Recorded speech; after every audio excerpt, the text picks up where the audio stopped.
संविधान और राज्य व्यवस्था का जो हम लोग अध्ययन कर रहे हैं उसकी कड़ी में आज हम लोग संविधान सभा में जो संविधान का वाचन, संविधान निर्माण की प्रक्रिया में जो संविधान सभा में वाचन आयोजित किए गए, वो 3 वाचन आयोजित किए गए थे। तो उन 3 वाचनों की चर्चा करेंगे। उसके बाद आगे बढ़ते हुए हम लोग इस बात पे भी चर्चा करेंगे कि बीच बीच में रह रह के संविधान पे सवाल इस प्रकार से उठे हैं कि जो संविधान है भारत का, वो आम जनता का प्रतिनिधित्व तो नहीं करता है, वो आम जनता का प्रतिनिधित्व तो करने वाला संविधान नहीं है। और वो तर्क भी देते हैं इसके पीछे कि किस प्रकार से ये आम जनता का प्रतिनिधित्व करने वाला संविधान नहीं है। तो उन तर्कों के बारे में हम लोग बात करेंगे और फिर उस तर्क का खंडन भी करेंगे हम लोग। तो पहले हम लोग ये देखते हैं कि संविधान सभा में 3 वाचन आयोजित किए गए थे और ये वाचन जो प्रारूप समिति था, प्रारूप समिति द्वारा तैयार किया गया जो प्रारूप था, संविधान को सौंपा गया जो प्रारूप था, उसी प्रारूप पे चर्चा परिचर्चा करने के लिए ये वाचन बुलाए गए थे। तो इस संदर्भ में संविधान सभा में 3 वाचन आयोजित किए गए हैं। किस संदर्भ में?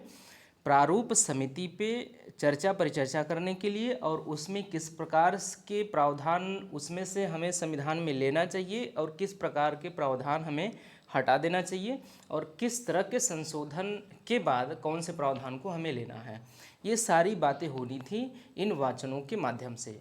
तो इस प्रकार से 3 वाचन आयोजित किए गए और जो पहला वाचन आयोजित किया गया था संविधान सभा का, वो वाचन था 4 नवंबर 1948 से शुरू था और 9 नवंबर 1948 तक चला था।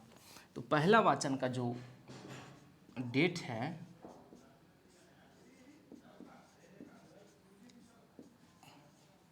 पहला वाचन 4 नवंबर 1948 से शुरू होता है। 4 नवंबर 1948 से शुरू होके 9 नवंबर 1948 तक चलता है।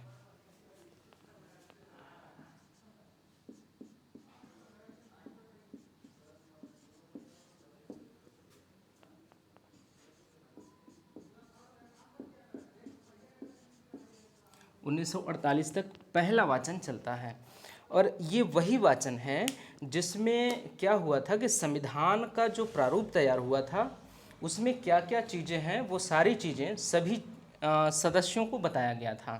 क्या था कि जो प्रारूप तैयार किया गया था, प्रारूप समिति द्वारा जो प्रारूप तैयार किया, मतलब प्रारूप पे जो चर्चा परिचर्चा की गई थी प्रारूप समिति द्वारा और संविधान सभा को सौंप दिया गया था, उस प्रारूप में किन किन बातों का उल्लेख किया गया था, ये सारी बातें प्रत्येक सदस्यों को बताया गया। इस पहले वाचन में प्रत्येक सदस्यों को बताया गया और एक एक कापी सभी सदस्यों को उपलब्ध कराई गई।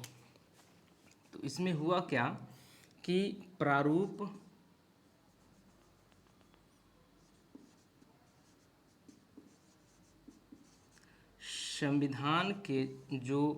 संविधान के प्रारूप के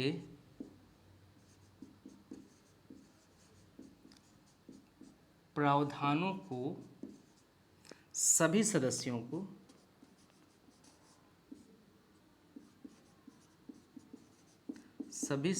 को समझाया गया।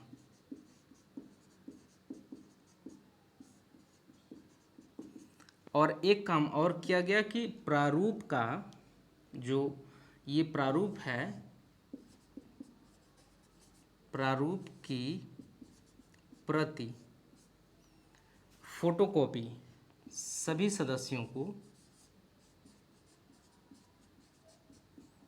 सदस्यों में बांटा गया ताकि सभी सदस्य, संविधान सभा में मौजूद सभी सदस्य उन प्रावधानों पर अपनी राय रख सकें, उन पे चर्चा कर सकें, परिचर्चा कर सकें।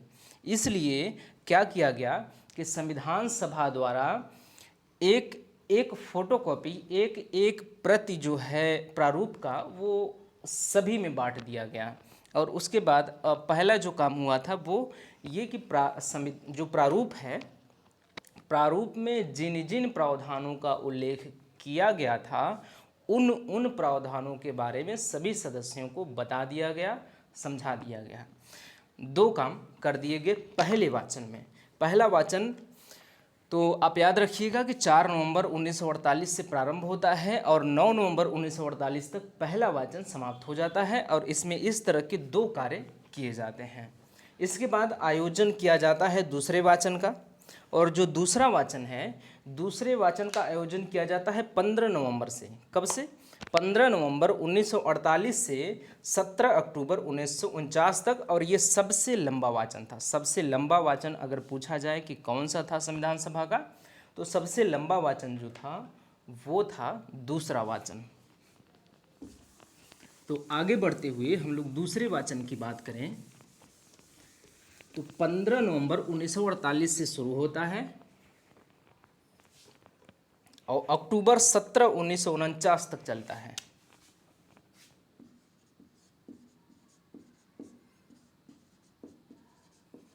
दूसरा वाचन का डेट क्या है? 15 नवंबर 1948। 15 नवंबर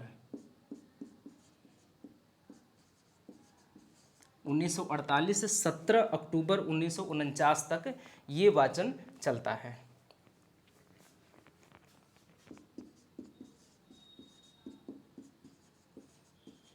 और ये सबसे लंबा वाचन है। सबसे लंबा का तात्पर्य यहाँ पे ये है कि सबसे अधिक दिनों तक चलने वाला जो वाचन है वो दूसरा वाचन है, जो कि 15 नवंबर 1948 से 17 अक्टूबर 1949 तक आयोजित किया गया है। इस वाचन में 7335 संशोधन प्रस्तुत किए गए हैं। 7335 संशोधन प्रस्तुत किए गए हैं। अब इसका क्या मतलब है? इसका मतलब ये है कि जो प्रारूप समिति ने जिस प्रारूप को तैयार करके संविधान सभा को सौंपा था, उस प्रारूप में जितने भी प्रावधान सुझाए गए थे, जितने भी, पहले तो M.N. रॉय द्वारा प्रारूप तैयार किया गया और उस प्रारूप पर चर्चा परिचर्चा करने के लिए 7 सदस्यीय प्रारूप समिति का गठन किया गया और उस प्रारूप समिति ने उस प्रारूप पे चर्चा परिचर्चा किया और फाइनली वो प्रारूप तैयार करके संविधान सभा को सौंप देती है प्रारूप समिति। और प्रारूप समिति द्वारा प्रस्तुत जो प्रारूप है, उसी प्रारूप में जो प्रावधान लिखे गए हैं, उन्हीं प्रावधानों में से 7335 संशोधन के लिए रखे गए हैं कि जो ये प्रारूप में लिखा गया है प्रावधान, इन प्रावधानों में संशोधन की आवश्यकता है। तो ऐसे 7335 संशोधन प्रस्तुत किए गए। एक बार और समझ लीजिए, ये संशोधन क्या है? मतलब ये, इसका अर्थ ये है कि जो संविधान सभा ने, जो प्रारूप समिति ने ये प्रारूप तैयार करके दिया था, ये प्रारूप है, इसी प्रारूप में से क्या किया गया कि 7335 प्रावधान क्या किए गए? प्रावधान ऐसे थे जो कि संशोधन के लिए रखे गए हैं। संशोधन, अब आप समझ गए होंगे कि ये प्रारूप है। जो दूसरा वाचन है 15 नवंबर 1948 से 17 अक्टूबर 1949 तक चला, उसमें क्या हुआ कि 7335 संशोधन रखे गए। ये संशोधन कहाँ से रखे गए? दरअसल ये था कि जो प्रारूप है, प्रारूप ये कच्चा माल था संविधान के लिए, संविधान निर्माण के लिए कच्चा माल था।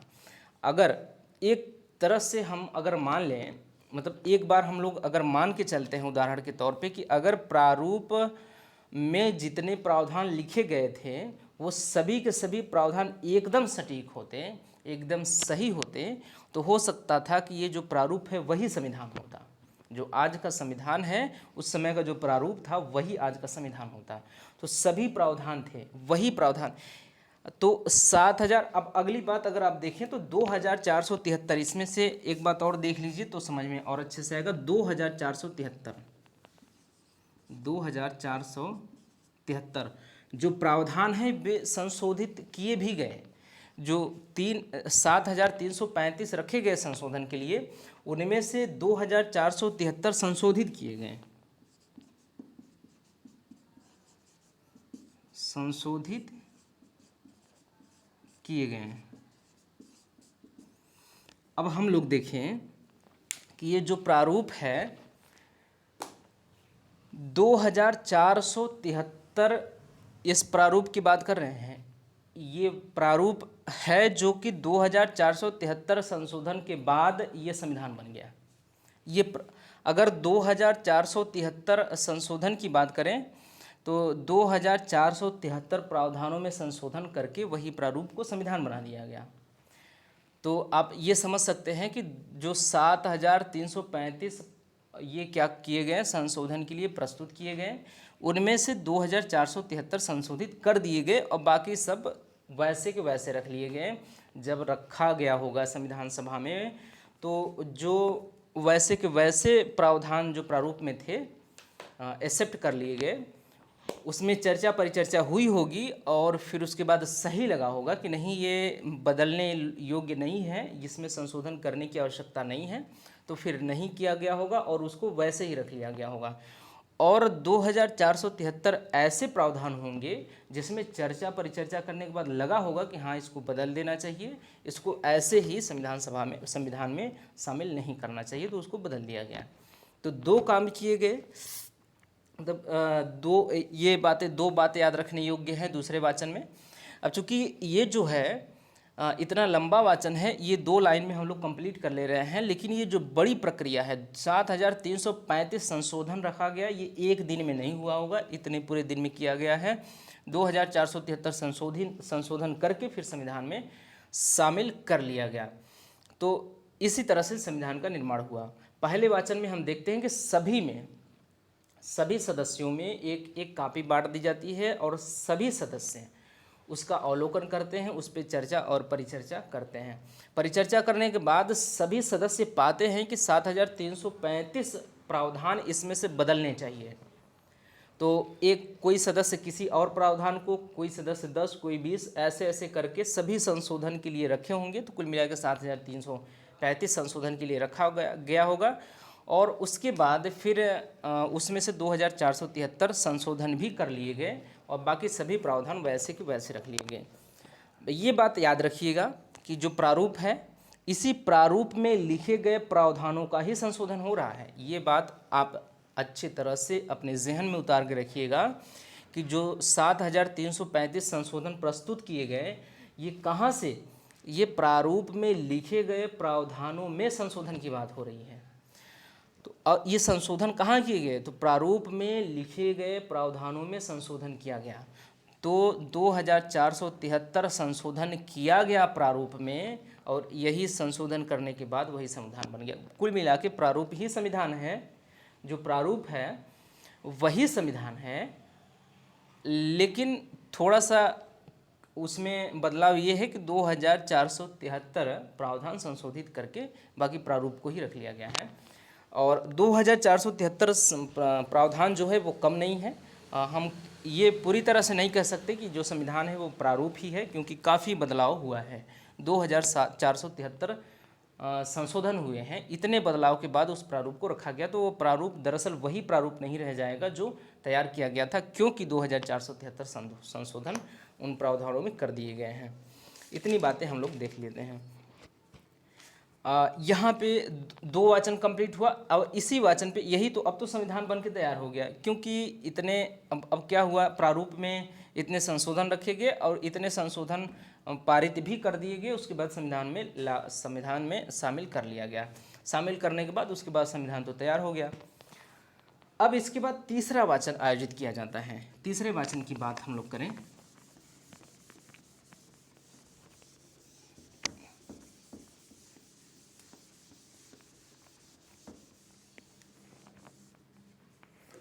तीसरा वाचन 14 नवंबर 1949 से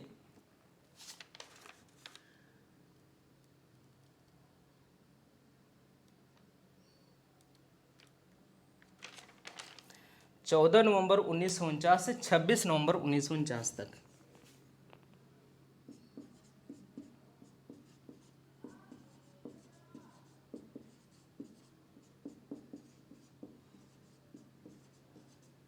ये तीसरा वाचन है।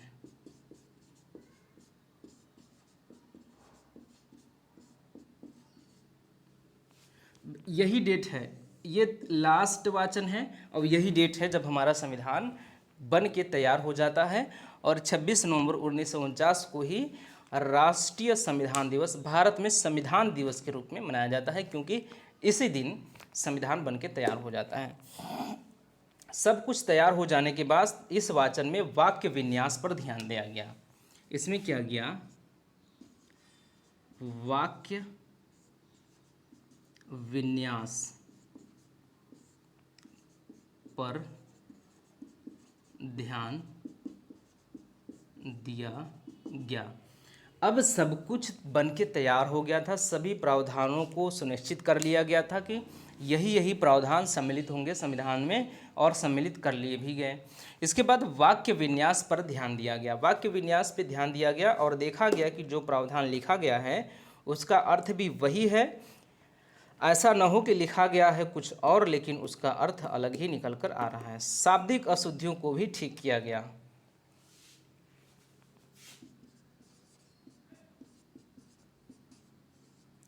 शाब्दिक अशुद्धियों को भी ठीक किया गया और अंतिम रूप, संविधान को अंतिम रूप प्रदान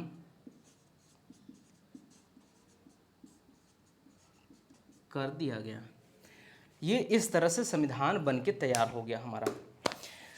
वाक्य विन्यास पर ध्यान दिया गया। ऐसा नहीं है कि ऐसे शब्द, कहीं ऐसे शब्द तो नहीं लिख दिए गए हैं जो कि हम लोग अपने मन से, जो संविधान सभा के सदस्य हैं वो कुछ और समझ के लिखे हुए हैं। उसमें उस प्रावधान को, उस वाक्य को लिखे हैं कुछ और समझ के, लेकिन पढ़ने पे उसका अर्थ कुछ और निकल रहा है। ऐसा तो नहीं है।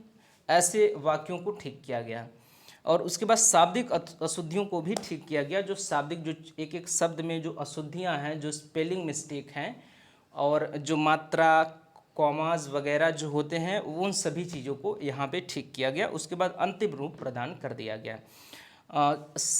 अब 3 चीज़ें यहाँ पे हो गई। तीसरे वाचन में यहाँ पे वाक्य विन्यास पर ध्यान दिया गया, उनको ठीक किया गया, शाब्दिक अशुद्धियों को भी ठीक किया गया और उसके बाद अंतिम रूप प्रदान कर दिया गया। 26 नवंबर 1949 को हमारा संविधान, हमारा प्यारा संविधान बन के तैयार हो जाता है। 26 नवंबर 1949 को संविधान पूरी तरह से बन के तैयार हो जाता है। इस बात को आप याद रखेंगे। उसके बाद आंशिक रूप से लागू भी हो जाता है। यहाँ पे आप याद रखिएगा कि आंशिक रूप से लागू होता है संविधान 26 नवंबर को।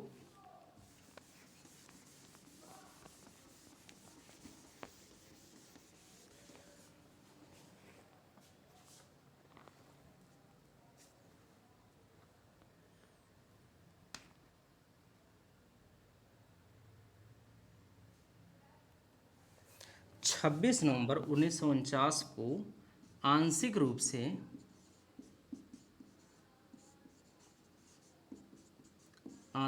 से लागू कर दिया गया। संविधान को आंशिक रूप से 26 नवंबर सन 1949 को लागू किया गया, लेकिन पूर्णतः नहीं लागू किया गया। उसमें लगभग 16 प्रावधानों को लागू किया गया था। इस समय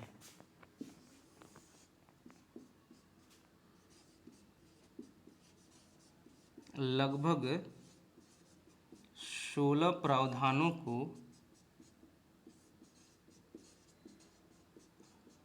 लागू किया गया था।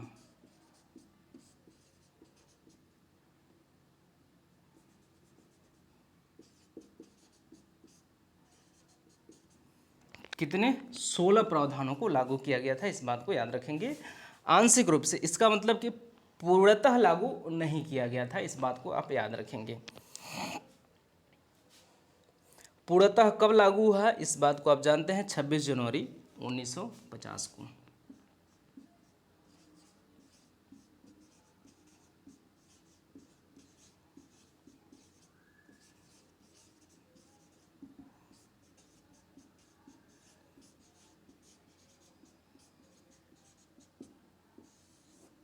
26 जनवरी 1950 को पूर्ण रूप से लागू कर दिया गया। अब ये आंशिक रूप से क्यों लागू किया गया? पूरी तरह से जबकि बन के तैयार हो गया 26 नवंबर 1949 को, तो थोड़ा सा लेट करने की क्या ज़रूरत थी, इस बात को आपने ध्यान दिया होगा। एक बात हमने बताया था कि 26 जनवरी 1930 को भारत का पहला स्वतंत्रता दिवस मनाया गया था। 26 जनवरी 1930 को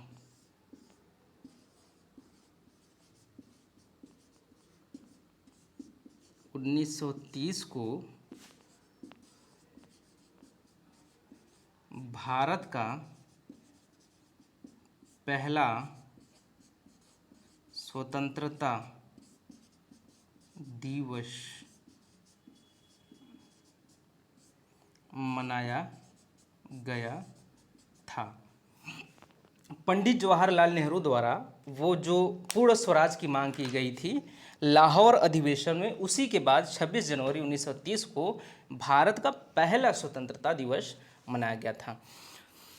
तो जब भारत का पहला स्वतंत्रता दिवस मनाया गया था, तो ये जो 26 जनवरी का जो डेट है, इस डेट के महत्व को बरकरार रखने के लिए, क्या महत्व को बरकरार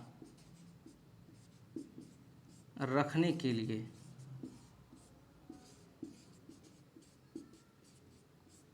रखने के लिए 26 जनवरी 1950 को संविधान पूर्णतः लागू किया गया, जबकि 26 नवंबर 1949 को ही तैयार हो गया था।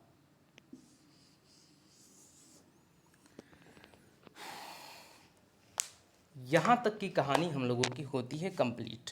इसको आप देख लें कि जो तीसरा वाचन है, इसमें वाक्य विन्यासों को ठीक किया गया। ये देखा गया कि जो प्रावधान, जो शब्द, जो वाक्य लिखे गए हैं, क्या ये वाक्य जो लिखे गए हैं दरअसल वही मतलब निकाल रहे हैं, कुछ और मतलब निकाल रहे हैं। अगर कुछ और मतलब निकाल रहे हैं तो उसको ठीक किया गया।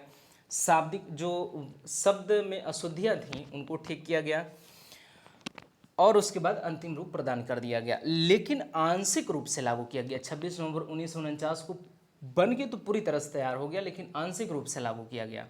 आंशिक रूप से लागू करने का ये मतलब ये था कि जो नेहरू जी थे, नेहरू जी का ये कहना था कि जो 26 जनवरी 1930 को हम लोगों ने स्वतंत्रता दिवस मनाया था भारत का पहला। 26 जनवरी 1930 को भारत का पहला स्वतंत्रता दिवस जो हमने लोगों ने मनाया था, तो उस डेट की ऐतिहासिकता को कैसे बनाए रखें, तो उस डेट की ऐतिहासिकता को बनाए रखने के लिए थोड़ा सा इंतजार कर लेते हैं और उसी डेट को हम लोग संविधान को पूर्णतः लागू कर लेते हैं। आज आंशिक रूप से लागू करते हैं, तो उस दिन 16 प्रावधानों को लगभग लागू कर दिया गया था। बाकी सब प्रावधानों को 26 जनवरी 1950 को लागू कर दिया गया, क्योंकि 26 जनवरी 1930 को भारत का पहला स्वतंत्रता दिवस मनाया गया था। और 26 जनवरी के महत्व को बरकरार रखने के लिए 26 जनवरी 1950 को संविधान पूर्णतः लागू कर दिया गया, जबकि 26 नवंबर 1950 को ही बन के तैयार हो गया था संविधान। यहाँ तक की बातें हो गई हमारी कंप्लीट। अब थोड़ी सी चर्चा हम लोग ये कर लेते हैं कि 26 जनवरी 1949 को संविधान में क्या क्या था, इसका क्या मतलब है कि क्या क्या था। आइए इस बात को समझ लेंगे।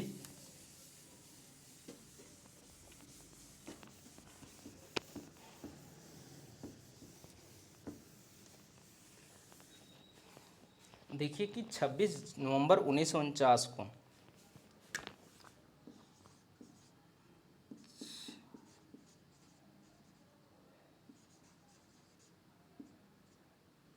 26 नवंबर 1949 को संविधान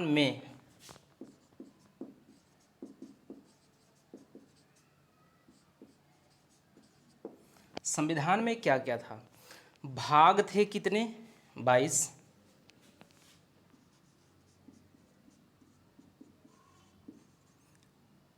अनुच्छेद कितने थे? अनुच्छेद थे 395। 395 अनुच्छेद और अनुसूचियां 8।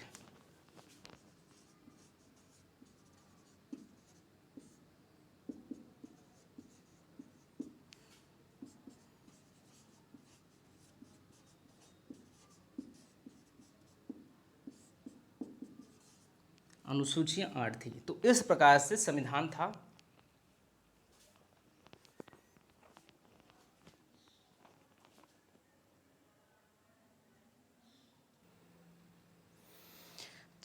तो हम लोग बात कर रहे थे कि 26 नवंबर 1949 को संविधान में क्या क्या मौजूद थे। तो जो मौजूद थे वो थे 22 भाग, 395 अनुच्छेद और 8 अनुसूचियाँ थीं हमारे संविधान में, जो 26 नवंबर 1949 को बन के तैयार हुआ। या हम लोग ये कह लें कि मूल संविधान में 22 भाग, 395 अनुच्छेद और 8 अनुसूचियाँ मौजूद थीं। यहाँ तक की बातें हो गई थी। दरअसल हुआ क्या था कि लाइट कट जाने की वजह से हमारी कक्षा बाधित हो गई थी, इसके लिए हमें खेद है। अब लाइट आई है तो इसको हम लोग कंटिन्यू करते हैं। तो यहाँ तक की बातें हमारी हो गई कंप्लीट। अब थोड़ा सा ये देख लेते हैं कि भाग क्या है। भाग का मतलब यहाँ पे क्या है। जो भाग की बात अगर हम लोग करें तो ऐसे समझें कि किसी पुस्तक का लेशन समझ लीजिए। एक जैसे किसी पुस्तक का, इसको पहले लिख लीजिए, किसी पुस्तक का लेशन, ये उदाहरण है। आप इसको उदाहरण के तौर पे लीजिएगा। किसी पुस्तक का लेशन जो है, पाठ 1 पढ़ रहे हैं तो भाग 1 पढ़ रहे हैं। एक ये समझ लीजिए कि संविधान एक पुस्तक है, उसमें 22 पाठ हैं, 22 लेसन हैं। एक एक लेसन यानी कि एक एक भाग। कोई भी पुस्तक है, पहला, जैसे हमारा एक संविधान है और संविधान का पहला जो लेसन है वो है राज्य और केंद्र शासित प्रदेश, जो पहला भाग है संविधान का वो। तो उसी तरह से जैसे किसी पुस्तक का एक पाठ होता है, 1 2 3 4 5 6 7 ऐसे करके 22 23 25 50 जितने भी लेसन होते हैं वो लेसन होते हैं। और वही जो उस पुस्तक में लेसन के रूप में है वही संविधान में भाग के रूप में है। ये इस बात को आप याद रखेंगे। इसके बाद अनुच्छेद की बात करें तो एक भाग के अंदर कितने प्रावधान हैं, उन प्रावधानों को संख्या प्रदान किया गया।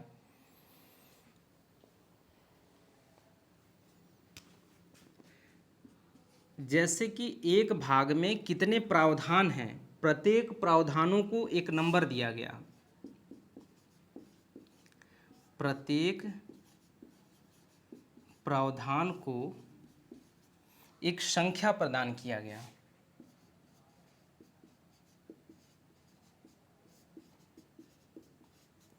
प्रदान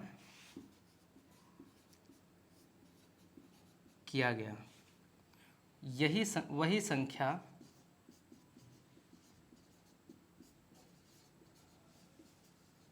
अनुच्छेद है। अब देखिए ये संख्या क्यों प्रदान किया गया। जैसे वाक और अभिव्यक्ति की स्वतंत्रता 19 अनुच्छेद में है। अनुच्छेद 19 में वाक और अभिव्यक्ति की स्वतंत्रता है। हमें पता है कि अनुच्छेद 19 में है तो हम लोग ढूंढ लेंगे। डायरेक्ट अनुच्छेद 19 मतलब पहुँचेंगे ढूंढते हुए। ये 18 है, अब तो इसके एक ही बात है। ये 10 है तो इसके अगल बगल कम से कम, अनुच्छेद 10 है तो 10 के अगल बगल तो कम से कम नहीं होगा क्योंकि 18 19 है तो 15 देखेंगे तो अब समझ जाएंगे कि अब इसके आगे जाना है। 16 17 18 19 पा जाएंगे। हमें याद है कि 19 अनुच्छेद में वाक और अभिव्यक्ति की स्वतंत्रता है।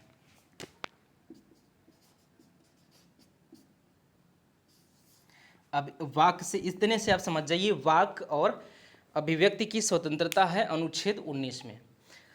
अगर अनुच्छेद नहीं होता, अगर इस प्रावधान को, वाक और अभिव्यक्ति की स्वतंत्रता एक प्रावधान है, इस प्रावधान को संख्या 19 प्रदान नहीं की गई होती तो हमें ढूंढने में समस्या होती।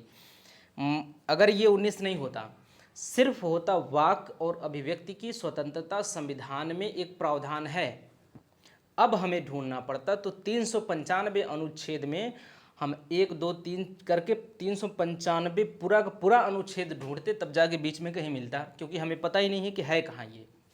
संख्या दे दिए जाने से हमें एक क्रमबद्धता जो प्राप्त है, मिली है संविधान को, वो बड़ी बात है। एक क्रमबद्ध तरीके से रख दिया गया है संख्या दे देने से, और वही अनुच्छेद है, वही संख्या जो है वही अनुच्छेद है।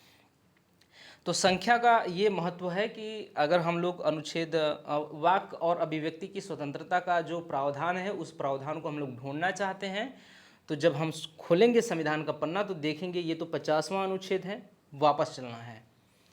अगर हम खोले संविधान का पन्ना और 10वां अनुच्छेद देख रहे हैं तो हमें ये जान जाएंगे कि हमें आगे बढ़ना है। इससे 30 खुल गया तो हम जान जाएंगे कि इससे पीछे ही रहना है, अभी आगे बढ़ गए।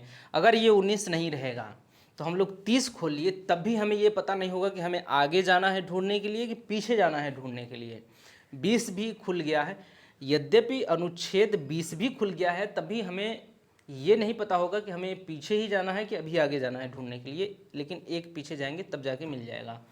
तो इस प्रकार से ढूंढने में आसानी और फिर एक क्रमबद्धता प्राप्त हो गई संविधान को, और ये संख्या प्रदान करने से। तो ये संख्या जो है वही संख्या है, अनुच्छेद के रूप में देखा जाता है संविधान में।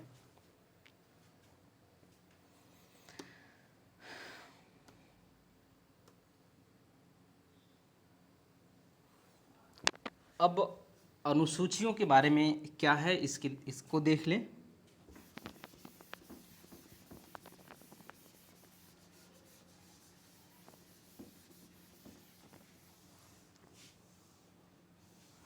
अनुसूचियां क्या हैं? अनुसूचियां जो हैं, इसको भी एक उदाहरण के ही तौर पे हम लोग देखें कि जैसे कोई पुस्तक है, उस पुस्तक में राजकोषीय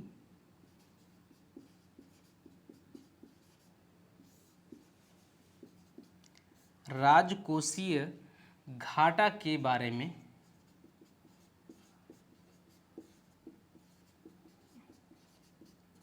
बताया गया है। कहा गया है कि इस वर्ष भारत की राजकोषीय घाटा इतनी रही। अब ऐसे इस बात को ऐसे समझें आप,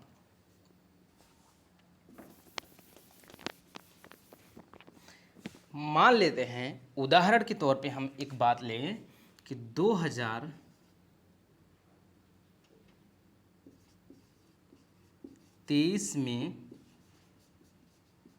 भारत की राजकोषीय घाटा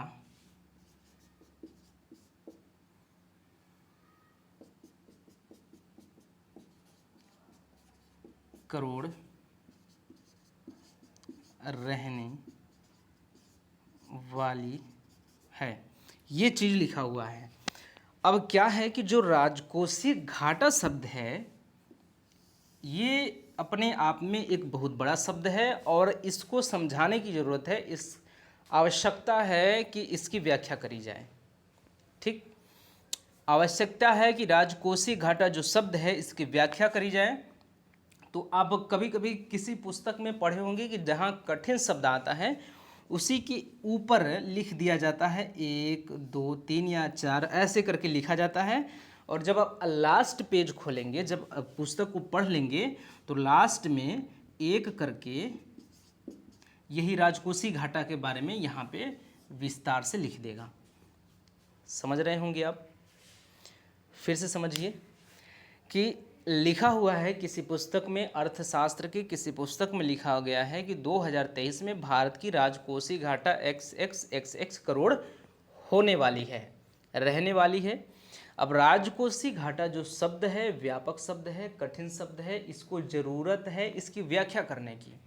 तो इसकी व्याख्या यहीं पे करने से दिक्कत हो जाएगा। यहाँ पे क्या होगा कि तब जो पढ़ने का जो लय है वो टूट जाएगा। यहाँ पे 2023 में भारत की राजकोषीय घाटा, अब राजकोषीय घाटा को यहाँ पे क्या करना है कि व्याख्या करना है। राजकोषीय घाटा का व्याख्या यहाँ पे अगर हम लोग करने लग जाएं, व्याख्या करके फिर पढ़ें आगे कि इतने करोड़ रहने वाली है, तो यहाँ पे दिक्कत हो जाएगा और फिर ढेर सारा जगह यहीं पे घेर लेगा और इस तरह से दिक्कत हो जाएगी लिखने में। इसलिए क्या किया जाता है कि उसके ऊपर एक दो कुछ संकेत लिख दिया जाता है, उसी संकेत से मिलता जुलता पन्ने के लास्ट में, उस पुस्तक के लास्ट में उसको दर्शा दिया जाता है। और इस तरह से जैसे राजकोषीय घाटा के कोने ऊपर सर पे लिख दिया जाएगा 1, और आगे कोई शब्द और कठिन है तो उस पर 2 लिख दिया जाएगा, और वही लास्ट में जाएंगे तो 1 लिखा गया रहेगा और 1 के सामने वही राजकोषीय घाटा का व्याख्या मिलेगा आपको। तो ये अनुसूची है।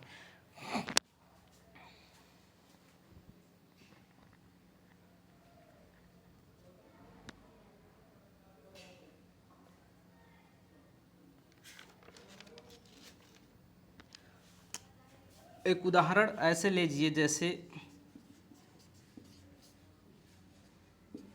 आर्टिकल 146 की अगर बात करें, आर्टिकल 246, आर्टिकल 246 में क्या है कि राज्य सूची, संघ सूची और समवर्ती सूची, तीनों सूचियों के बारे में प्रावधान है।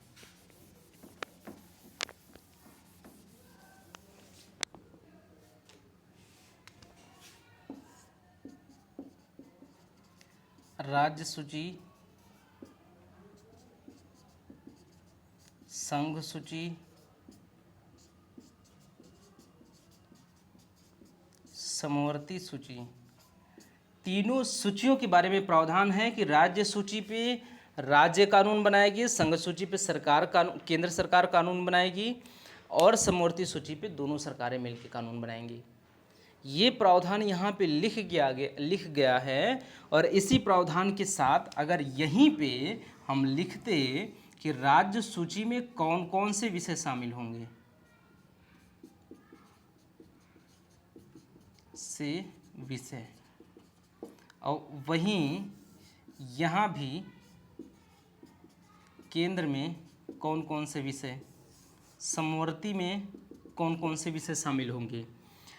अब ये क्या होता है, यहाँ पे बहुत बड़ा हो जाता और यहाँ पे दिक्कत हो जाता समझने में, पढ़ने में, क्योंकि हम जैसे ही लिखते 246 में राज्य सूची पे कानून बनाने का अधिकार राज्यों के है, राज्यों के पास है, और राज्य सूची में ढेर सारा अब विषय देता, वहीं पे लिख के कि राज्य सूची में फला फला विषय शामिल हैं, ढेर सारा वहीं पे देते था। उसके बाद दूसरा नंबर पे आता संघ सूची पे कानून बनाने का अधिकार संघ के पास है, और संघ सूची में ये विषय शामिल हैं, और सारे सारे विषय वहाँ पे लिखना पड़ता।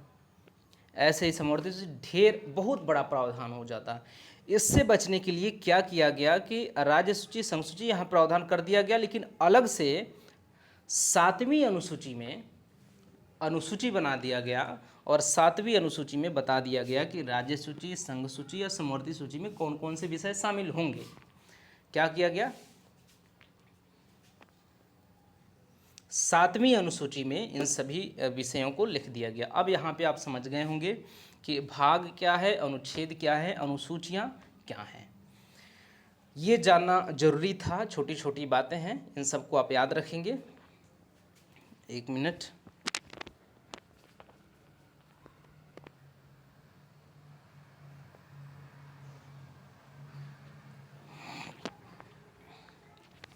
ठीक, यहाँ तक की बातें हो गई।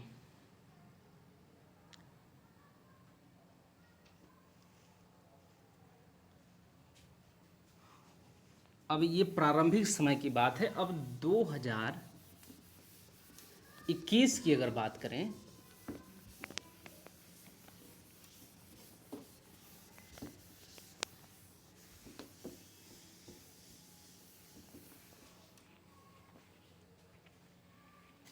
दो हजार इक्कीस, हमने 26 नवंबर 1949 में संविधान में क्या क्या था ये हमने देख लिया कि संविधान में थे 22 भाग, 395 अनुच्छेद, और 8 थी अनुसूचियाँ। इसके बाद 2021 की बात करें हम लोग,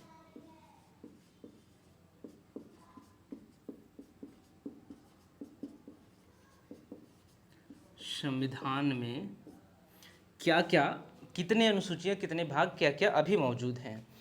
तो 25 भाग हैं,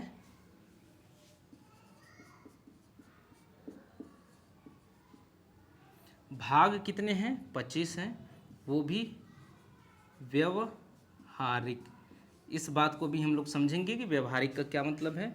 अनुच्छेद जो हैं 475 के आसपास,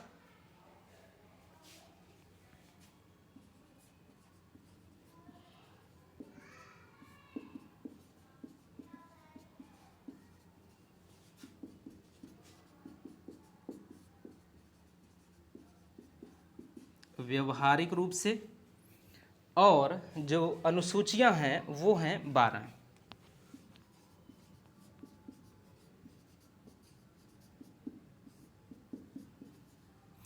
अब यहाँ पे व्यवहारिक का क्या मतलब है। भाग जो 25 है, दरअसल भाग संख्या 25 कोई नहीं है। संविधान में अभी भी जो संविधान का लास्ट भाग है वो 22 ही है। समझिए कि जो संविधान का लास्ट भाग है वो 22 ही है, लेकिन 25 भाग हो गए हैं व्यवहारिक रूप से। व्यवहारिक रूप से के मतलब जैसे कि जैसे कि भाग कोई ले लीजिए,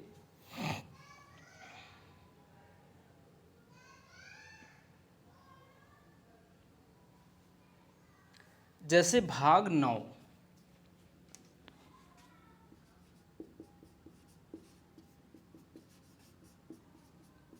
भाग 9 है, और संशोधन के बाद फिर भाग 9A जोड़ दिया गया। अब उदाहरण से ऐसे समझिएगा, जैसे कि संविधान में कितने भाग हैं। मूल संविधान में कितने भाग थे, 22। अब ध्यान से समझिएगा, 22 भाग थे मूल संविधान में, 22 भाग थे। 1 2 ऐसे करके 21 और 22 भाग, इतने संविधान में क्या हो गए, भाग। कितने भाग थे, 22 भाग। तो हुआ क्या कि जो 21 है, 21 से पहले 19 20 21, अब हुआ क्या कि एक संशोधन होने पे यहाँ पे एक संविधान, एक भाग और जोड़ के 19A कर दिया जाता है, भाग 19A। अब देखिए 1 2 3 4 5 6 7 8 9 10 ऐसे करके 19 और 19A कुल मिला के हो गए 30 भाग।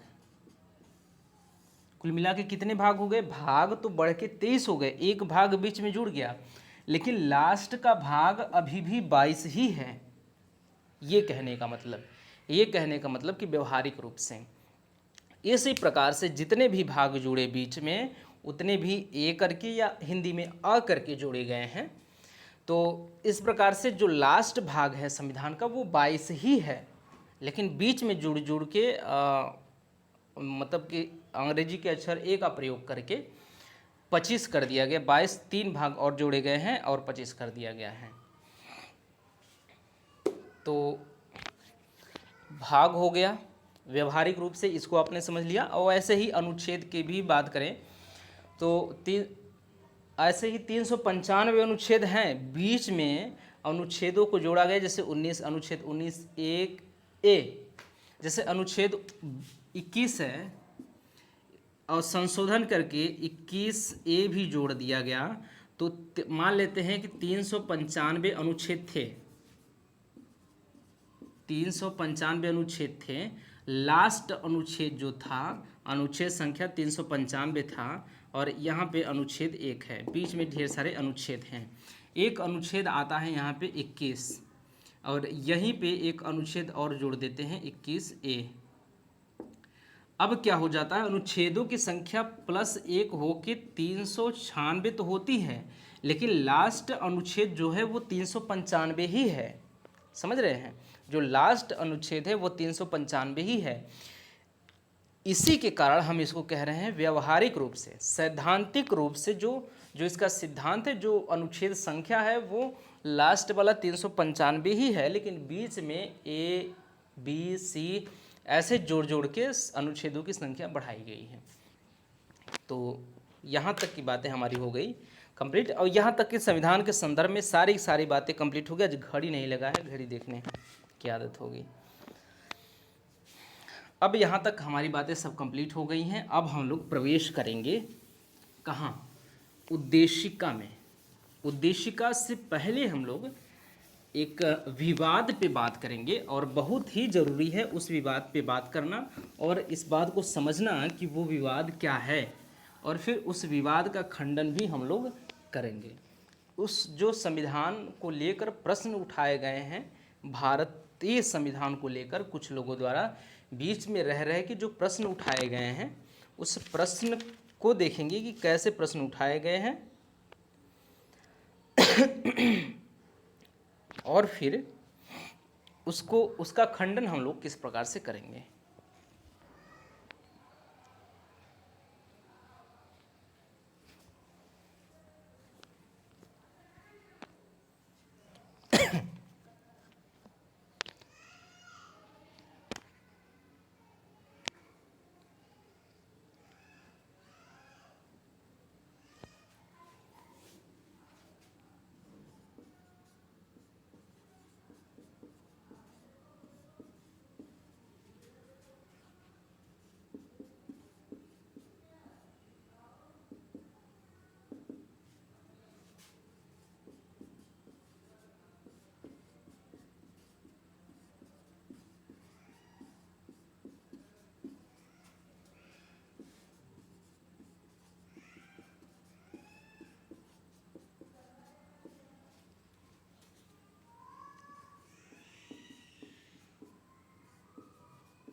ये है, इस बात को आप ध्यान दीजिए कि ये सवाल उठा बीच बीच में संविधान को लेकर, ये प्रश्न उठा कि हम भारत के लोग, जो लिखा है इसमें प्रस्तावना में, भारत की प्रस्तावना में जो लिखा गया है कि हम भारत के लोग, तो जो हम भारत के लोग लिखा गया है, दरअसल इसका तात्पर्य ये है कि जो सत्ता का स्रोत होगा भारत में, जो शासन का जो स्रोत होगा, जिसके लिए शासन किया जाएगा, वो दरअसल जनता ही होगी।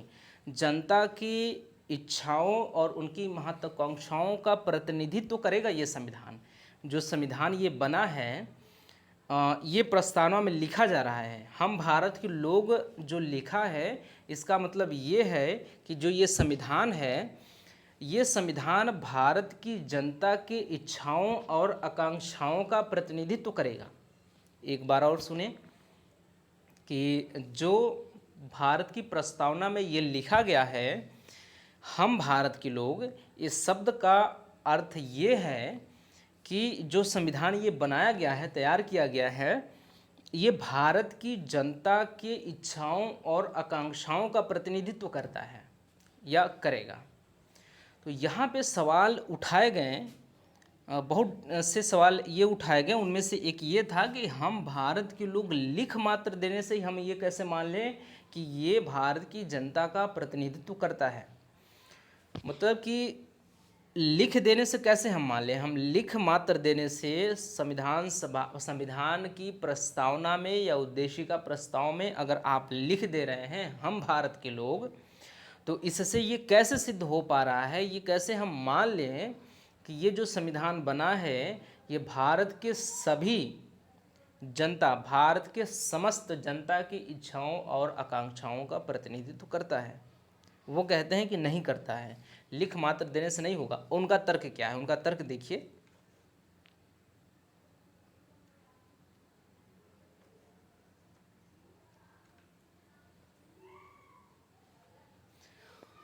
तो उन्होंने ये कहा कि भारत की इच्छाओं और आकांक्षाओं का प्रतिनिधित्व नहीं करता है ये संविधान। ये जो सवाल उठाते हैं वो कहते हैं कि ये जो संविधान है, भारत का संविधान, ये इस भारत की सभी जनता के आकांक्षाओं और इच्छाओं का प्रतिनिधित्व नहीं करता है, जनता की इच्छाओं और आकांक्षाओं का प्रतिनिधित्व नहीं करता है। और उनके तर्क क्या हैं आप देखिए,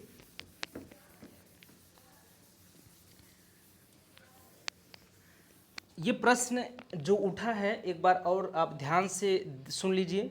ये प्रश्न इस प्रकार से है कि संविधान सभा की प्रस्तावना में ये लिख मात्र देने से कि हम भारत के लोग, ये लिख मात्र देने से ये हम कैसे मान लें कि ये जो संविधान है भारत की सभी समस्त जनता के इच्छाओं और आकांक्षाओं का प्रतिनिधित्व करता है? ये हम कैसे मान लें? हम नहीं मानेंगे और नहीं करता है। उसके पीछे ये तर्क देते हैं, कहते क्या हैं? संविधान सभा का निर्वाचन, पहली बात आपने देखा होगा, संविधान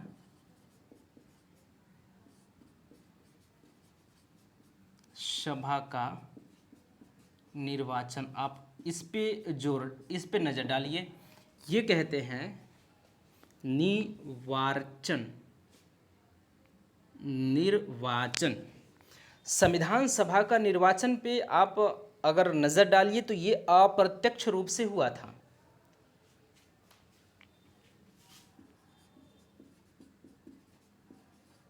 अप्रत्यक्ष रूप से ये चीज़ हमने पढ़ लिया है, ये देख लिया है कि अप्रत्यक्ष रूप से हुआ था। राज्य विधानसभा के सदस्यों ने वोट दिया था, वो भी वयस्क मताधिकार के आधार पे नहीं था। तो राज्य विधानसभा के सदस्यों ने वोट दिया था। राज्य विधानसभा के सदस्यों ने वोट दिया था,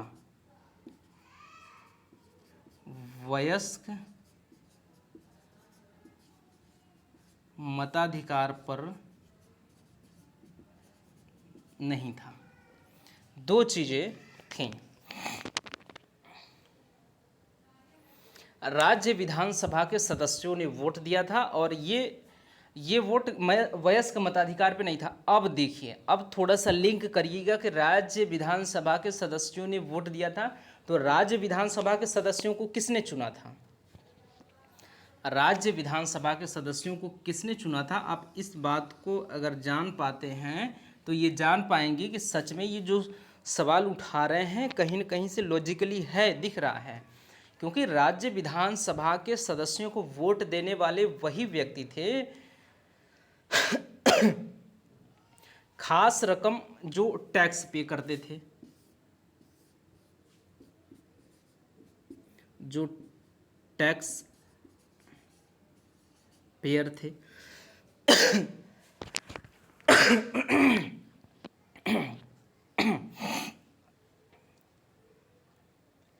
जिसके पास निश्चित शैक्षिक डिग्री थी, मतलब शिक्षित लोग वोट दिए थे। हम इसकी बात कर रहे हैं, जो राज्य विधानसभा के सदस्यों को चुने हैं वो कौन कौन से चुने हैं? जो व्यापारी वर्ग के थे,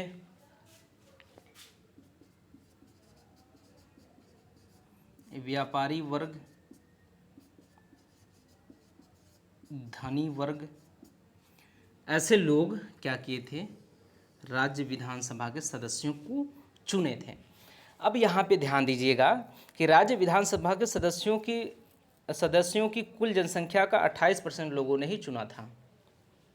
ऐसे ऐसे लोग कितने थे, ये जो लोग थे ये 28% लोग ही थे।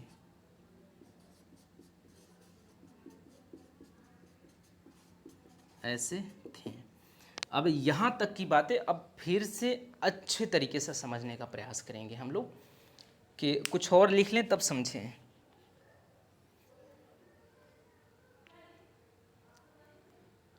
सही है। अब यहाँ तक हम लोग समझें विस्तार से। देखिए यहाँ से संविधान सभा, पहले सवाल उठता है कि ये जो संविधान है आम जनता का प्रतिनिधित्व नहीं करता है, भारत के समस्त जनता के इच्छाओं और महत्वाकांक्षाओं का प्रतिनिधित्व ये संविधान नहीं करता है।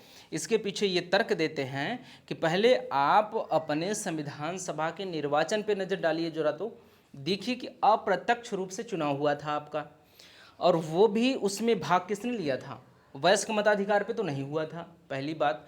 दूसरी बात कि उसमें जो संविधान सभा के सदस्यों का चयन हुआ था उनके लिए वोट किसने दिया था, उनको वोट दिया था राज्य विधानसभा के सदस्यों ने वोट दिया था। राज्य विधानसभा के सदस्यों और लोकल स्तर पे जो वो थे, जो जैसे ये आज के जो आईएएस अधिकारी, आईपीएस टाइप के अधिकारी होते हैं, एसडीएम टाइप के, तो लोकल स्तर पे जो प्रशासनिक इकाइयाँ होती हैं उनके सदस्यों ने वोट दिया था।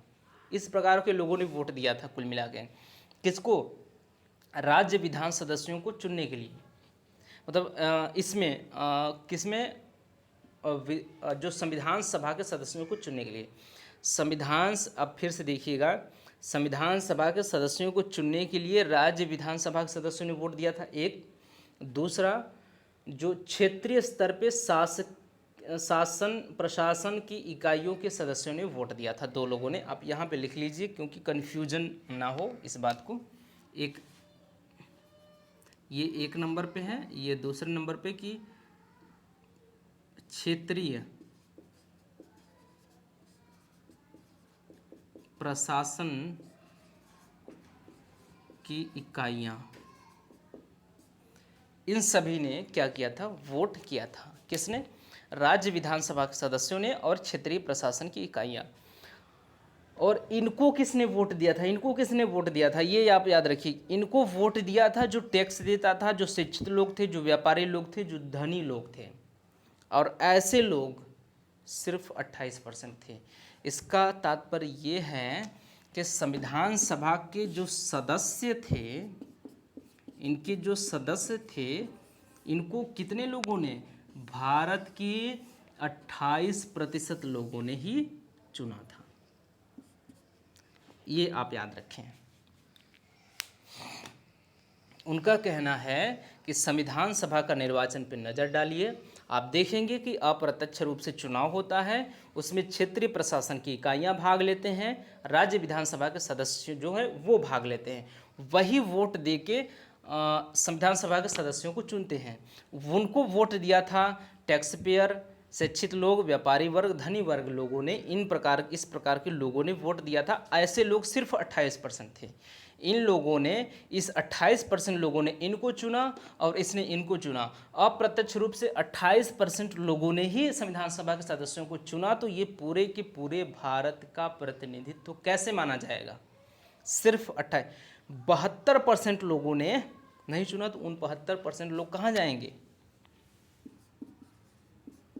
72% जो लोग बचे हैं इनका कहाँ प्रतिनिधित्व कर रहे हैं आप, ये तो बताइए। ये जो कह रहे हैं, ये जो आलोचना कर रहे हैं इस बात को लेकर कि पूरे के पूरे भारत के संविधान का प्रतिनिधित्व तो नहीं कर रहा है, ये कह रहे हैं कि संविधान सभा का निर्वाचन अप्रत्यक्ष रूप से हुआ है, इसमें वोट देने वाले जो थे क्षेत्रीय प्रशासन की इकाइयां थीं और राज्य विधानसभा के सदस्य थे। और इन दोनों जो राज्य क्षेत्रीय प्रशासन की इकाइयां हैं, राज्य विधानसभा के जो सदस्य हैं, इनको वोट दिया था किसने, जो खास टैक्स पे करते थे, जो शिक्षित लोग थे, जो व्यापारी लोग थे, जो धनी लोग थे। और इन सभी का जो वो है प्रतिशत है, सभी जनसंख्या, भारत की पूरी जनसंख्या के 28% लोग ही ऐसे लोग थे। इसका मतलब कि इनको चुना था सिर्फ 28% लोगों ने, और इन्होंने ही चुन लिया संविधान सभा के सदस्यों को। इसका मतलब अप्रत्यक्ष रूप से 28% लोगों ने ही संविधान सभा के सदस्यों को चुना था। तो हम कैसे मान लें कि ये जो संविधान है, इन्हीं सब ने मिलकर संविधान बनाया, तो हम कैसे मान लें कि जो संविधान है वो पूरी की पूरी भारतीय जनता का प्रतिनिधित्व करता है? कैसे करता है? 72% लोगों ने तो वोट दिया ही नहीं, कैसे हम मान लें? ये बात है।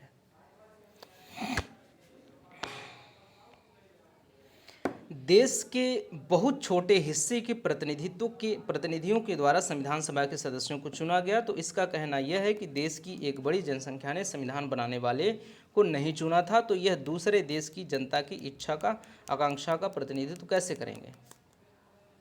ठीक, तब ये पूरे देश की जनता का महत्वाकांक्षाओं और इच्छाओं का प्रतिनिधित्व कैसे करेंगे? क्योंकि ये तो 28% लोगों द्वारा ही चुने, 72% के प्रतिनिधित्व कैसे करेंगे? ये दूसरा जो है, दूसरा क्या है? यहाँ तक की बातें हो गई। अब दूसरी बात, जो दूसरा ये लोग तर्क देते हैं,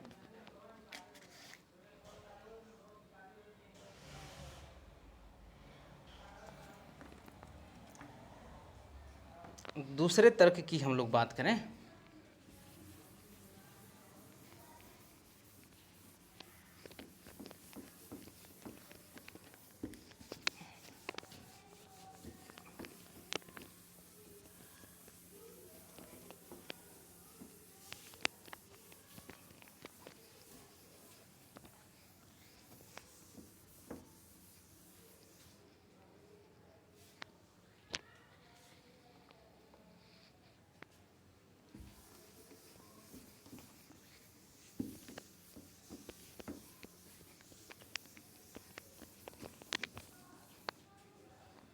चलिए ठीक।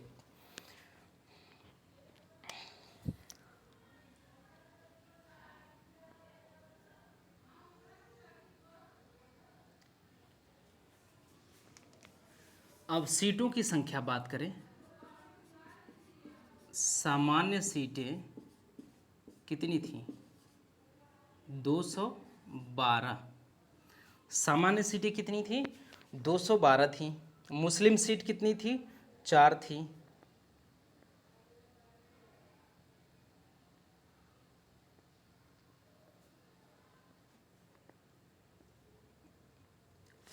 मुस्लिम सीट 4 नहीं थी।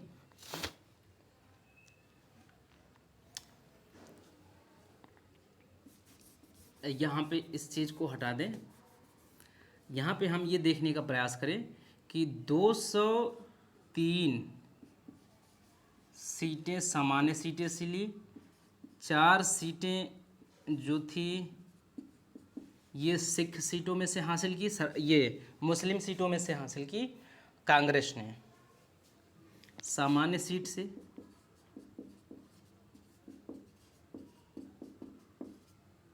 मुस्लिम सीट से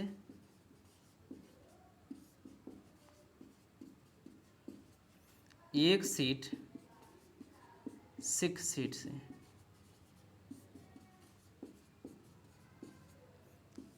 कौन?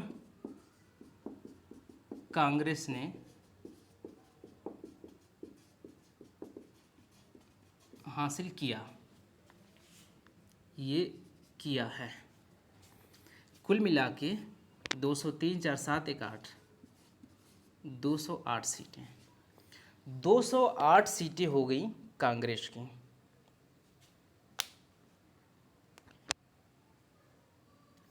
और कितने? 299 निर्वाचित सदस्य होने थे।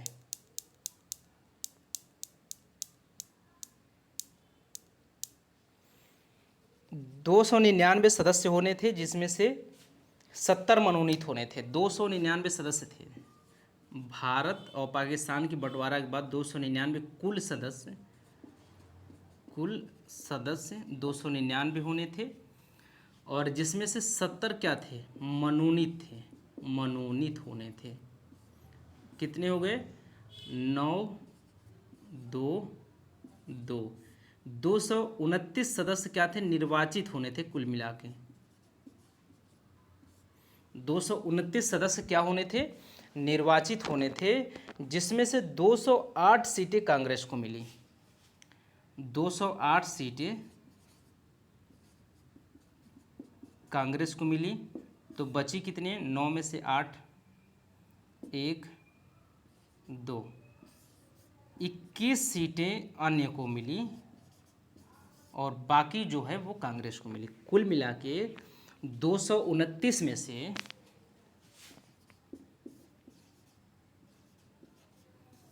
21 सीटें कांग्रेस को मिली थी। अब यहाँ तक थोड़ी थोड़ी बातें हो गई। अब इसको हम लोग समझने का प्रयास करें।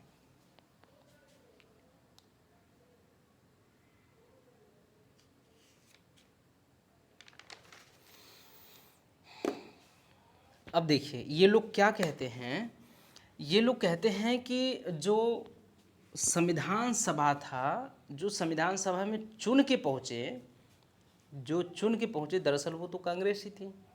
तो ये जो संविधान है, संविधान कांग्रेस का ही संविधान है। एक तरह से कांग्रेस का जो ये है, ये एक तरह से कांग्रेस का ही संविधान है, ये मान लीजिए आप। ये कहते हैं कि आप देख लीजिए कि 200 कुल मिला के 229 में से 21 सीटें, मतलब 21 लोग कहीं और से आते हैं और बाकी 229 में से 208 लोग, 229 में से 21 लोग दूसरे लोग हैं, बाकी 208 लोग कांग्रेस के हैं। तो जो चुन के आए हैं ये सब, तो बाकी तो जो 70 हैं ये तो निर्वाचित हैं, मनोनीत हैं। जो चुन के आए हैं दरअसल वो तो कांग्रेस ही है। जो संविधान सभा में जो चुन के आई है दरअसल वो तो कांग्रेस ही है कुल मिला के। तो ये जो संविधान है, संविधान किसका है, ये संविधान बनाया गया है कांग्रेस के ही द्वारा। ये वो कहते हैं ये कांग्रेस का ही संविधान है, ये पूरे देश का प्रतिनिधित्व नहीं करता, ये कांग्रेस का प्रतिनिधित्व करता है ये संविधान। संविधान ने, कांग्रेस ने अपने लिए ये संविधान बनाया है, क्योंकि अधिकांश लोग कांग्रेस के, अधिकांश क्या काफ़ी हद तक ये कांग्रेसी थे जो चुन के पहुँचे थे। एक तरह से ये समझ लीजिए कि जो निर्वाचित होके पहुँचा वो कांग्रेसी था। 21 सीटें अलग थीं, बाकी सब कांग्रेसी थे। तो ये दो तर्क देते हैं। पहला ये देते हैं कि 72% लोगों ने नहीं चुना है संविधान सभा के सदस्यों को और सिर्फ 28% लोगों ने चुना है, तो वो पूरे के पूरे देश का प्रतिनिधित्व कैसे कर पाएंगे। एक दूसरा तर्क ये देते हैं कि जो संविधान सभा में चुन के पहुंचा वो तो कांग्रेस ही थी, वो तो कुल मिला के ये कांग्रेस का ही संविधान है, पूरी की पूरी भारतीय जनता का प्रतिनिधित्व कैसे कर सकता है। ये दो चीज़ें होती हैं। अब हमें क्या करना है, हमारा काम क्या है, हमारा काम ये है कि इन दोनों मतों का खंडन करना है। इन मतों का हमें खंडन करना है और बताना है कि नहीं, हमारा संविधान जो है वो आम जनता के इच्छाओं और महत्वाकांक्षाओं का प्रतिनिधित्व करता है।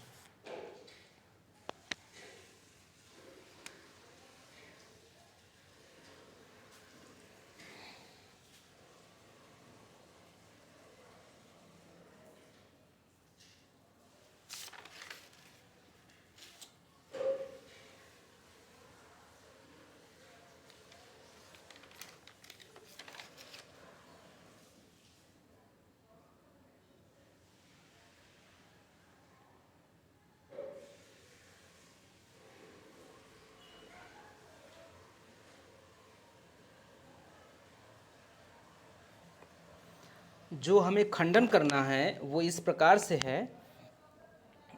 आप देखिए, आप अपने से देखिएगा कि जैसे अगर संविधान सभा में जो, अब एक बात और ये लोग कहते हैं कि, अब उसको छोड़िए, जैसे संविधान सभा को चुनने के लिए अगर संविधान सभा के सदस्यों को चुनने के लिए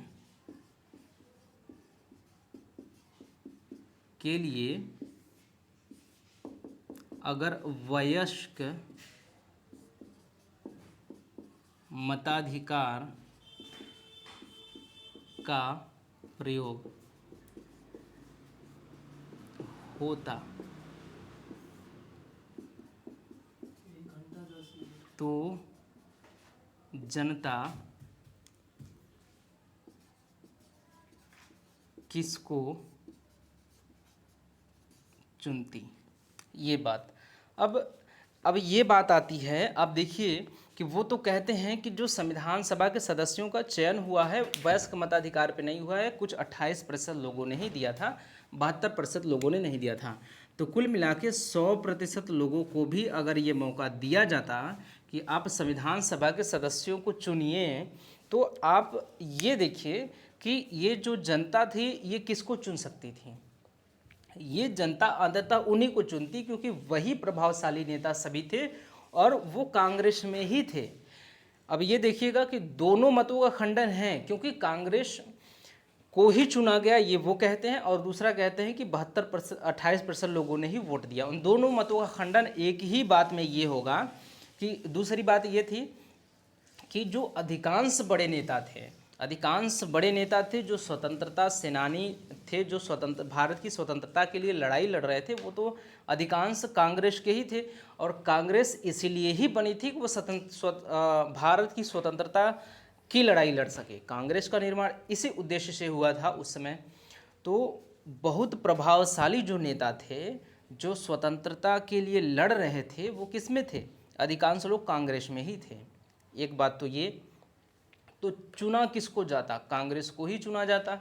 दूसरी बात कि अगर 100% लोगों को ये अधिकार दे दिया जाता कि आपको वोट देने का अधिकार है, संविधान सभा के सदस्यों को चुनने का आपको अधिकार है, तो आप बताइए कि ये लोग किसको चुनते, इनके पास कौन थे और इनके अलावा और थे ही कौन। तो अंततः ये लोग इन्हीं लोगों को ही चुनते हैं। अब इस बात को आप देखिए, अगर संविधान सभा के सदस्यों को चुनने के लिए वयस्क मताधिकार का प्रयोग होता और आम जनता को वोट देने का मौका मिलता तो आम जनता भी इन्हीं लोगों को ही चुनती। जब देश में स्वतंत्रता आंदोलन के नेतृत्वकर्ता कांग्रेस में हैं तो देश की आज़ादी दिलाने के लिए लड़ाई करने वाले लोगों में अधिकांश लोग कांग्रेस में ही थे। यद्यपि कांग्रेस को बनाया ही गया था देश को आज़ाद कराने के लिए, तो यदि जनता को अधिकार दिया भी जाता, चुनने का दिया जाता, तो किसको चुनती। जनता के पास और विकल्प ही क्या था कि वो किसको चुनती। उस काल में भारत को नेतृत्व प्रदान करने का काम कांग्रेस ही कर रही थी और सभी बड़े नेता इसी में थे। ये बात यहाँ तक स्पष्ट हो गई। हमने देखा कि भारत के समस्त जो बड़े नेता थे वो कांग्रेस में ही थे, कांग्रेस में ही बड़े नेता थे। बड़े नेता कहाँ थे, अधिकांश बड़े नेता कांग्रेस में ही थे। आज़ादी की लड़ाई लड़ रही थी कांग्रेस।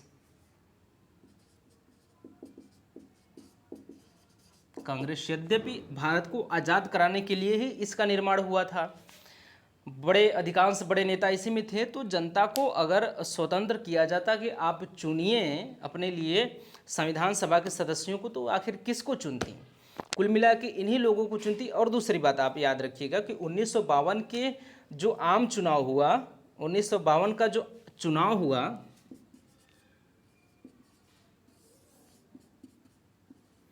कि चुनाव में वयस्क मताधिकार का प्रयोग किया गया। फिर भी आंकड़ों में ज़्यादा अंतर देखने को नहीं मिला। यहाँ तो सिद्ध हो गया आराम से। अच्छा, ये बात हम कह भी सकते हैं कि आप ये कैसे कह सकते हैं, अगर कोई कह रहा है कि हम ये कैसे कह सकते हैं, बताइए आखिर हम कैसे कह सकते हैं कि 100% लोगों को अगर वोट देने का अधिकार मिलता तो कांग्रेस को ही चुनती, इन्हीं बड़े बड़े नेताओं को चुनते ये लोग। अगर वयस्क मताधिकार, अगर हम ये कह रहे हैं कि अगर 100% लोगों को या वयस्क मताधिकार पे के आधार पे संविधान सभा के सदस्यों का चयन होता तो भी वही नेता चुन के जाते, उन्हीं नेताओं का चयन होता। अगर हम ये कह रहे हैं तो उधर से अगर ये सवाल आ रहा कि ये आप निश्चित रूप से कैसे कह सकते हैं कि अगर वयस्क मताधिकार के आधार पे वोट हुआ होता तो वही नेता चुन के जाते, ये आप कैसे कह सकते हैं? तो हम कहेंगे कि हम कह सकते हैं क्योंकि 1952 के चुनाव को अब देख लीजिए, उनमें मिला था अधिकार, उनमें तो आपको जनता को अधिकार दिया गया, वयस्क मताधिकार के आधार पे चुनने का मौका दिया गया, तभी भी तो उन्होंने उन्हीं लोगों को चुना। आंकड़ों में ज़्यादा अंतर देखने को, कुछ हेर फेर हुआ, बाकी सब वही सब थे, 99% वही सब थे, बाकी ये मतलब 98-99 लगभग % सब वही थे, 1-2% इधर उधर आंकड़ा हुआ। तो इसका मतलब ये है कि उस समय भी अगर जनता को, उस समय तो और देश वो था, गुलाम था, देश किसी और देश के अंडर में था, तो उस समय तो और कांग्रेस ही सबसे बड़ी एक पार्टी थी जो देश की आज़ादी के लिए लड़ाई लड़ रही थी। तो उस समय तो और भी चुनने का स्कोप था इनके पास कि और कोई विकल्प ही नहीं था। ये तो आज़ादी के बाद थोड़ा सा आंकड़ा इधर उधर हुआ, बस 1-8%। और बल्कि हम तो कह रहे हैं कि जब देश आज़ाद नहीं था तो उस समय तो, बल्कि हम तो कहते हैं कि जो क्या हुआ कि कांग्रेस जो 208 सीटें मिली थी कांग्रेस को, अगर वयस्क मताधिकार के आधार पे अगर चुनाव होता तो हो सकता है कि 208 से बेसी हो सकता था, 208 से अधिक भी हो सकता था। कांग्रेस का जो सीट थे वो 208 से अधिक हो सकता था, अब नहीं हुआ। और दूसरी बात ये, हमको ये तर्क देना है कि 1952 में जो चुनाव हुआ उसमें जनता को मौका दिया गया कि आप वयस्क मताधिकार पे अपने प्रतिनिधियों को चुनिए। आंकड़े वही आए जो संविधान सभा के सदस्यों, जो संविधान सभा में सदस्य थे, बाकी संविधान सभा में जो सदस्य सभी उन्हीं सदस्यों को इस चुनाव में चुना गया।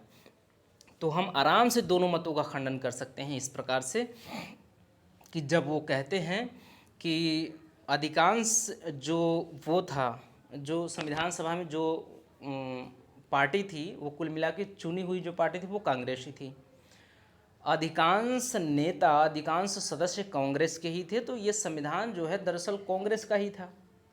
तो ये इसका हम खंडन इस प्रकार से करेंगे कि ये संविधान कांग्रेस का नहीं था, क्योंकि उसमें अधिकांश जो बड़े नेता थे वो कांग्रेस में ही थे। तो हम चुनते किसको, जनता चुनती किसको आखिर? बड़े बड़े अधिकांश नेता जो थे वो कांग्रेस में ही थे। और दूसरी बात ये थी कि कांग्रेस आज़ादी की लड़ाई के लिए बनी ही थी, कांग्रेस का गठन ही इसलिए हुआ था कि देश की आज़ादी के लिए वो लड़ाई लड़े।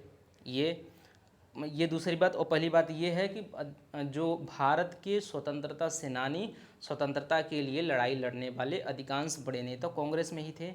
तो आखिर कौन जाते वहाँ पे संविधान सभा में संविधान का निर्माण करने? कौन जाते? वही जाते। और दूसरी बात जो ये कह रहे हैं कि वयस्क मताधिकार पे वोट नहीं हुआ संविधान सभा के सदस्यों को चुनने के लिए, तो उसके मतों का खंडन इस प्रकार से है कि अगर वयस्क मताधिकार पे अगर वोट होता भी तो कौन चुन के जाते? वही लोग चुन के जाते। और ये सिद्ध हो गया 1952 के चुनाव में। 1952 का जब चुनाव हुआ और सभी को वयस्क मताधिकार पे के आधार पे अपने प्रतिनिधियों को चुनने की आज़ादी मिली, तो उन लोगों ने उस समय भी उन्हीं को चुना जो लोग संविधान सभा में संविधान का निर्माण कर रहे थे। तो इसका मतलब ये है कि उस समय अगर वयस्क मताधिकार का आधार दिया भी जाता तो कुल मिला के वही चुने जाते। आप ये नहीं कह सकते हैं कि ये जो देश है, ये जो संविधान है पूरे देश की जनता की इच्छाओं और आकांक्षाओं का प्रतिनिधित्व नहीं करता है। ये दोनों बातों का खंडन आप इस प्रकार से कर सकते हैं। हालांकि भाषा हमारी कुछ और हो सकती है, आप अपनी भाषा में किसी तरह से और कर सकते हैं। कुल मिला के इसका थीम, जो इसका अर्थ है, इसका अंततः मतलब जो निकलना चाहिए वो यही निकलना चाहिए। तो यहाँ तक की बातें हमारी हो गई कंप्लीट। अब इसके बाद हम लोग किस में प्रवेश करेंगे? हम लोग प्रवेश करेंगे संविधान की प्रस्तावना में। संविधान की प्रस्तावना में इसके यहाँ तक की बातें सारी हमारी कंप्लीट हो गई। अब कुछ इधर उधर की बातें नहीं करनी है, अब डायरेक्ट घुस जाना है हमें संविधान में। जब संविधान में हम प्रवेश करेंगे तो डायरेक्ट पहले नंबर पे हमें मिलेगा संविधान की प्रस्तावना। जब संविधान की प्रस्तावना मिलेगी तो संविधान की प्रस्तावना में लिखे हुए सभी महत्वपूर्ण शब्दों की व्याख्या विस्तार से हम लोग करेंगे। जो पहला शब्द हम लोग देखेंगे वो होगा हम लोगों का, क्या बोलते हैं उसको, संप्रभुता।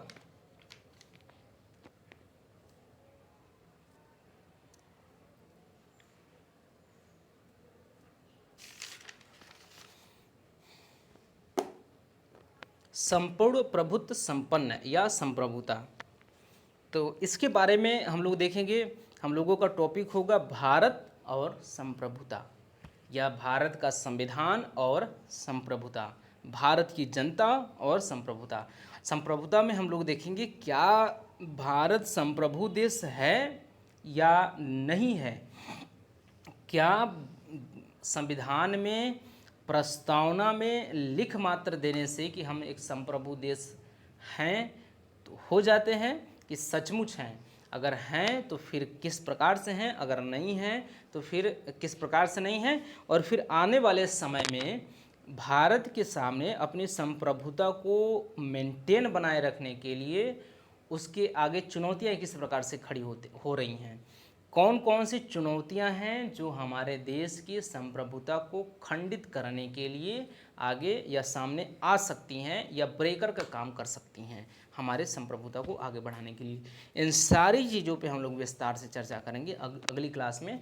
तो अगली क्लास में हम मिलते हैं लेके भारतीय संविधान की प्रस्तावना, और प्रस्तावना का पहला शब्द हम भारत के लोग जो हैं, हम भारत के लोग जो शब्द है उसका मतलब हम यहीं पे देख लिए हैं यहाँ पे कि हम भारत के लोग का मतलब ये है कि जो सत्ता का स्रोत होगा, जो शासन का स्रोत होगा वो भारत की जनता होगी। भारत की जनता सत्ता का स्रोत होगी, और ये जो संविधान लिखा जा रहा है ये संविधान भारत की जनता के इच्छाओं और महत्वाकांक्षाओं का प्रतिनिधित्व करेगा। ये सारी बातें यहाँ पे कुल मिला के हो गई। और आगे अगर आपके कभी अगर लिखना हो कि हम भारत के लोग, तो आप इन्हीं चीज़ों को भी लिख सकते हैं जो आलोचनाएं की गई हैं। जैसे अगर कभी आ गया कि भारत के संविधान की प्रस्तावना में, भारतीय संविधान की प्रस्तावना में जो हम भारत के लोग शब्द है उसके बारे में किसी भी प्रकार का सवाल आता है 200, 250, 300 शब्द में लिखने के लिए, तो आप ये चीज़ें सारी चीज़ें लिख के आप लिख सकते हैं कि इस संदर्भ में कि हम भारत के लोग, लिख मात्र देने से भारत की जनता की इच्छाओं और आकांक्षाओं का प्रतिनिधित्व तो ये संविधान नहीं करता है, कैसे करेगा। ये सारी चीज़ें लिख के आप उनके तर्क और अपने तर्क दे के 200-300 शब्द आराम से लिख सकते हैं, यहाँ पे कोई दिक्कत होने वाली है नहीं। तो हम अब मिलते हैं, अब यहाँ पे हम भारत के लोग जो संविधान की प्रस्तावना में ये कंप्लीट है समझ लीजिए। अब हम लोग अगला शब्द लेकर मिलेंगे जो संविधान की प्रस्तावना में लिखा होगा, जो लिखा होगा उसको फिर हम अगली क्लास में देखते हैं। तो लेके मिलते हैं अगली क्लास में संविधान की प्रस्तावना।